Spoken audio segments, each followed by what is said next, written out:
शहीद हो गया। फिजा मेरा मोहसिन शहीद हो गया।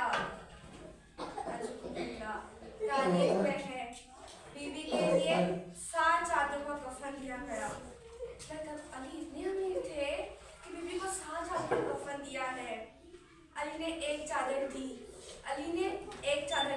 बीबी फिजा रोकर कहती है कि ए अली, चादर लहू से भर चुकी है। अली ने दूसरी चादर दी तो बीबी फिजा कहती है कि बीबी की उंगलियां टूटी हुई हैं। अली ने तीसरी चादर दी। बीबी फिजा रोकर कहती है अली, बीबी फातिमा के बाजू टूटे हुए हैं।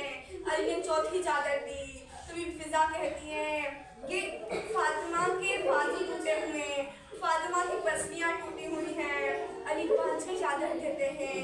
अल्लाह, अली 5वीं चादर देते हैं तो फिजा कहती है कि चादर लहू से भर चुकी है। जब 7वीं चादर देते हैं ना तो फिजा फिर रोती हुई आती है। फिजा चीख कर कहती है कि ए अली, बीबी बहुत जख्मी है, बीबी पर बहुत जुल्म सितम किए गए हैं। बीबी की सारी चादर लहू से भर चुकी है।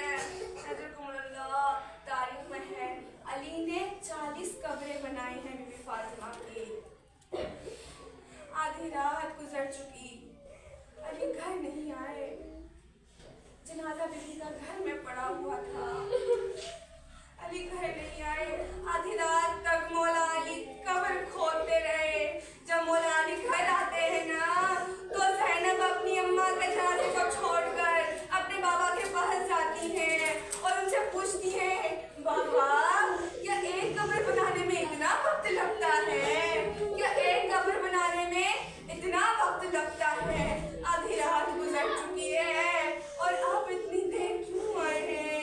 तो मौला अली ज़ैनब से कहते हैं, ज़ैनब, मैं फातिमा को दफनाने नहीं जा रहा, मैं फातिमा को छुपाने जा रहा हूँ। तारीख में जब से बीबी के ऊपर दरवाजा गिराया गया, बीबी के ऊपर जलता हुआ दरवाजा गिराया गया, तब से लेकर 3 जमादुस्सानी तक बीबी ने अपने बेटों को अपना चेहरा नहीं दिखाया।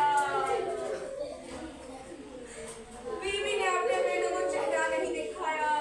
मौला हसन बीबी के पास आते हैं और कहते हैं, अम्मा मुझे अपना चेहरा दिखा दे। तो बीबी कहती है, जब मैं मर जाऊँ ना, मेरे जनाजे से खोल कर मेरा चेहरा देखना, कफन खोल कर मेरा चेहरा देख लेना।